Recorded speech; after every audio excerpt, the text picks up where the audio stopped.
অধ্যক্ষ মহোদয়, এই ইউনিফৰ্ম সিভিল কোডখনে কেইটামান দিশ ৰেগুলেট কৰিব। প্ৰথম, এই ইউনিফৰ্ম সিভিল কোডখনে বিবাহ আৰু বিবাহ বিচ্ছেদ এই দিশটোক নিয়ন্ত্ৰণ কৰিব। এই কমন সিভিল কোডখনে আমাৰ উত্তৰাধিকাৰী সূত্ৰে সম্পত্তি লাভ কৰাৰ যিটো আইনী পৰম্পৰা তাক ৰেগুলেটছ কৰিব। লিভ ইন ৰিলেশ্যনশ্বিপক ইয়াত আমি ৰেগুলেশ্যন কৰাৰ বাবে চেষ্টা কৰিম, so that সকলোৱে সমান অধিকাৰ পায় আৰু বিবাহ বিচ্ছেদ উত্তৰাধিকাৰী লিভ ইন ৰিলেশ্যনশ্বিপৰ লগত জড়িত এই গোটেইবিলাক দিশ এই সমান নাগৰিক সংহিতাত আমি সন্নিবিষ্ট কৰি লৈছো। ইয়াৰ আমাৰ হোৱাট ইজ দ্য ফাউণ্ডেশ্যন, আমাৰ এই গোটেই বিলখনৰ ফাউণ্ডেশ্যনটোৱে হৈছে article 44 of the constitution of India. অৰ্থাৎ ইয়াৰ ফাউণ্ডেশ্যন বিজেপি আৰু RSS নহয়, ইয়াৰ ফাউণ্ডেশ্যন হৈছে আমাৰ সংবিধানৰ আৰ্টিকল 44। আমাৰ ৰাজ্যখনত আমি বাল্য বিবাহক স্বীকৃতি নিদিম। অৰ্থাৎ বাল্য বিবাহ এগৰাকী ছোৱালীৰ বিয়াৰ বাবে ন্যূনতম 18 বছৰ হ'ব আৰু এগৰাকী পুত্ৰ বা পুৰুষৰ বিবাহৰ বছৰ 21 বছৰ হ'ব। 21 আৰু 18 বছৰত বিয়া কৰাৰ অধিকাৰ পাব আৰু এই আইনখনৰ জৰিয়তে ধৰ্ম নিৰ্বিশেষে মাত্ৰ এগৰাকীক বিয়া কৰোৱাৰ অধিকাৰ পাব। আপুনি যদি দ্বিতীয় বিবাহ কৰাব খুজিছে, বিবাহ বিচ্ছেদৰ কাৰণে আদালতলৈ যাওক। কনসেনচুৱেল বিবাহ বিচ্ছেদৰ নিয়মোই আইনত আছে। ইয়াৰ পিছত বাধ্যতামূলক পঞ্জীয়ন, প্ৰতিখন বিবাহ আৰু লিভ ইন ৰিলেশ্যনশ্বিপক আইনৰ স্বীকৃতি দিবলৈ ইয়াত ব্যৱস্থা কৰা হৈছে। মৃতকৰ সম্পত্তি পতি পত্নী সন্তান আৰু জীৱিত পিতৃ মাতৃৰ মাজত এক মানক অগ্ৰাধিকাৰ ক্ৰম অনুসৰি ন্যায়সংগতভাৱে বিতৰণ কৰাৰ ব্যৱস্থা কৰা হৈছে।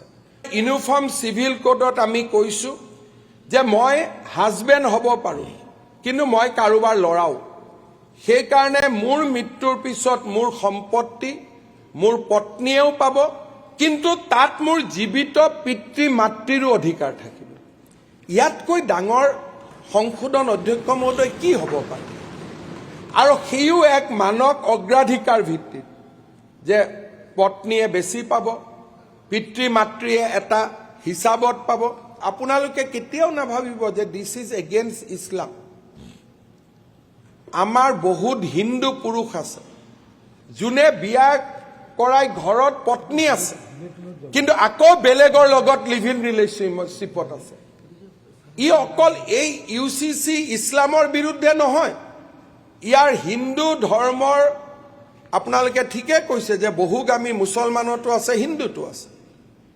আমিতো কোৱা নাই যে বহুগামিতা অকল মুছলমানত আছে, হিন্দুৰ নাই। আমি কৈছো জোৰে থাকক সেইটোৱে বেয়া। আমি আৰু পত্নী সম্পৰ্ক থকালৈকে কোনেও লিভ ইন ৰিলেশ্যনশ্বিপতো থাকিব নোৱাৰিব। অধ্যক্ষ মহোদয়, ইয়াত এটা ডাঙৰ ক্লজ অনা হৈছে এগেইনষ্ট so-called লাভ জেহাদ। ইয়াত কোৱা হৈছে যে বলপূৰ্বক জোৰ জুলুম প্ৰতাৰণা প্ৰবঞ্চনাৰে ফেচবুকত যদি নিজৰ নামটো বদলাই পেলাই বিয়া কৰায়, পিছত গম পালো তেওঁ এই নামটোৱে নহয়। বিয়া কৰোৱাৰ আগতে ক'লো মোৰ দিল্লীতো ফ্লেট আছে, মুম্বাইতো ফ্লেট আছে। বিয়া কৰোৱাৰ পিছত গম পালো ফ্লেট থাকাটো হয়, গোটেইখিনি বেংকত মৰ্টগেজ আছে। অৰ্থাৎ ছোৱালীজনীক বলপূৰ্বক জোৰ জুলুম প্ৰতাৰণা আৰু প্ৰবঞ্চনাৰে বিবাহ কৰাটো অক্ষমনীয় অপৰাধ হয়। ইন এ ৱে আমি ইয়াত পলিগেমি লাভ জেহাদ দুইটা টপিককে আমি UCCৰ ভিতৰলৈকে লৈ আহিছো। ইউচিচিয়ে ৰিচুৱেলত অন্তৰ্ভুক্ত নকৰে যোনে যেনেকে ইচ্ছা তেনেকে বিয়া পাতিব পাৰিব চকলঙৰ পৰা বৈদিক বিবাহৰ পৰা নিকাহ হলে ইয়াত কোনো ইণ্টাৰফেয়াৰ নাই এক্টত আমি ধাৰা 5ত এই বিষয়ে স্পষ্টভাৱে উল্লেখ কৰিছো কেনেকে বিয়া পাতিব এইটো ব্যক্তি স্বাধীনতা তাত আমি ইণ্টাৰফেয়াৰ নকৰো অধ্যক্ষ মহোদয় বিয়া হোৱাৰ পিছত 60 ডেজৰ ভিতৰত আমি ৰেজিষ্ট্ৰেশ্যন কৰিব লাগিব ইয়াত এটা পৰামৰ্শ আহিছে যে ৰেজিষ্ট্ৰেশ্যনটো বৰ খৰচী হ'ব নালাগে ৰুল বনাওতে আমি সেই পৰামৰ্শটো আমি নিশ্চিতভাৱে বিবেচনা কৰিম অধ্যক্ষ মহোদয় ফেমিলি কোৰ্টত ডাইভোৰ্স হোৱাৰ পিছত ডাইভোৰ্সৰ ডিক্ৰীখনো ৰেজিষ্ট্ৰাৰৰ ওচৰত আমি পঞ্জীয়ন কৰিব লাগিব অধ্যক্ষ মহোদয় এই গোটেই আইনখনত আমি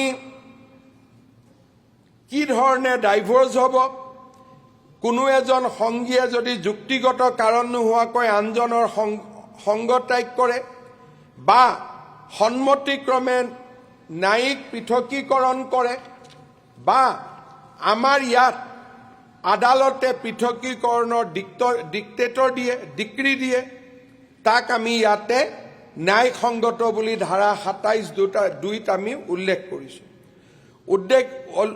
অধ্যক্ষ মহোদয় যদি এজন পত্নী থাকোতে আন এগৰাকী পত্নী বিয়া কৰায় বা মহিলাক বিয়া কৰায় বিয়াখন ভয়েড মেৰেজ হ'ব আৰু এনে বিবাহত বহা ব্যক্তিজনৰ 7 বছৰ কাৰাদণ্ড হ'ব অধ্যক্ষ মহোদয় যদি বলপূৰ্বক জোৰ জুলুম গুৰুতৰ প্ৰবঞ্চনাৰ জৰিয়তে যদি বিবাহ কৰা হয় সেই বিবাহখনো বাতিলযোগ্য হ'ব অধ্যক্ষ মহোদয় আমাৰ ইয়াতে কোৱা হৈছে যে বিবাহ বিচ্ছেদৰ কিছুমান কাৰণ আমি ইয়াত দেখুৱাইছো ধাৰা 31(1)ত যে কাৰোবাৰ যদি সংসাৰ ধৰ্ম ত্যাগ কৰিব খুজিছে অন্য ধৰ্মলৈ যাব খুজিছে যদি 7 বছৰ ধৰি খবৰ লোৱা নাই বিভিন্ন ধৰণৰ ডাইভোৰ্সৰ জেনুইন গ্ৰাউণ্ডবিলাকো আমি ইয়াতে উল্লেখ কৰিছো অধ্যক্ষ মহোদয় বিচাৰ চলি থকাৰ সময়ত ভৰণ পোষণ দিব লাগিব স্থায়ী খোৰাকি দিব লাগিব ন্যায়ালয়ে যি খোৰাকি নিৰ্ণয় কৰে আৰু সন্তানৰ কল্যাণৰ বাবে সন্তানৰ সৰ্বোত্তম স্বাৰ্থ আৰু কল্যাণ ৰক্ষা কৰিব পৰাকৈ মাক বা দেউতাকৰ ওচৰত জিম্মা দিব লাগিব 5 বছৰৰ বয়স কম থাকিলে সেই জিম্মা মাকে পাব লাগিব অধ্যক্ষ মহোদয় কোনো উইল নকৰাকৈ মৃত্যু হোৱা যিকোনো ব্যক্তিৰ বাবে প্ৰথম শ্ৰেণী দ্বিতীয় শ্ৰেণী এক উমৈহতীয়া অগ্ৰাধিকাৰ কম এই সম্পত্তি বিতৰণৰ ক্ষেত্ৰত ইয়াতে আমি উল্লেখ কৰিছো মৃতকৰ সম্পত্তি পতি পত্নী সন্তান আৰু জীৱিত পিতৃ মাতৃৰ মাজত একে সময়তে সমান অংশত ভাগ দিয়া হ'ব অৰ্থাৎ আজিৰে পৰা লৰা আৰু ছোৱালী দুইজনৰে সম্পত্তিত সমান অধিকাৰ থাকিব আমি এই ইউচিচিত কৈছো যে লিভ ইন ৰিলেশ্যনশ্বিপত থকা সকলে এমাহৰ ভিতৰত ৰেজিষ্টাৰ কৰিব লাগিব বাট মোৰ দেন ৰেজিষ্ট্ৰেশ্যন আমি ইয়াতে কৈছো যে লিভ ইন ৰিলেশ্যনশ্বিপত যদি কোনবা সন্তান জন্ম হয় সেই লিভ ইন ৰিলেশ্যনশ্বিপত থকা দুইগৰাকী ল'ৰা ছোৱালীয়ে পিতৃ মাতৃৰ নাম সন্তানক দিব লাগিব লিভ ইন ৰিলেশ্যনশ্বিপ যদি কোনোবাই ত্যাগ কৰে এগৰাকী ছোৱালীয়ে কোৰ্টলৈকে গৈ সম্পত্তিৰ অধিকাৰ দাবী কৰিব পাৰিব সেই ছোৱালীজনীয়ে সম্পূৰ্ণ পত্নীৰ অধিকাৰ দাবী কৰিব পাৰিব লিভ ইন ৰিলেশ্যনশ্বিপৰ সমাপ্তিৰ সময়তো ইয়াক আমি সমাপ্ত কৰিব পাৰো কোনো কথা নাই কিন্তু we have to take care of our partner we have to give legality to our children আৰু এটা লিভ ইন ৰিলেশ্যনশ্বিপ গুৱাহাটীত থাকিব এটা লিভ ইন ৰিলেশ্যনশ্বিপ দিল্লীত থাকিব সেইটো নহয় at a time one live in relationship is allowed অধ্যক্ষ মহোদয়, ইয়াত আমি এইখিনিও কৈছোঁ, যদি 21 বছৰতকৈ ছোৱালীজনী কম হয়, দেন পুলিচে দেউতাক মাকক খবৰ দিব বাধ্য থাকিব। ইয়াত দুইজনৰ বয়স 21 হ'ব লাগিব আৰু লিভ ইন ৰিলেশ্যনশ্বিপ 18ৰ পৰা 21লৈকেও হ'ব পাৰে। খালি আমি ইমানেই কৈছোঁ যে আমি দেউতাক মাকক জনাই দিম যে your children are in live in relationship. দেউতাক মাকৰ সন্মতি থাকিলে আমাৰ ক'বলগীয়া একো নাই, বা নাথাকিলেও যিখিনি দেউতাক মাকে কৰিব তাত পুলিচ নাযায়। 18 বছৰৰ তলত হয়, লিভ ইন ৰিলেশ্যনশ্বিপৰো অনুমতি নাথাকে, আৰু লিভ ইন ৰিলেশ্যনশ্বিপত যদি তথ্য মিছা প্ৰদান কৰে তাৰো ওপৰত পুলিচে বা আইনে আদালতে ইণ্টাৰফেয়াৰ কৰিব পাৰিব।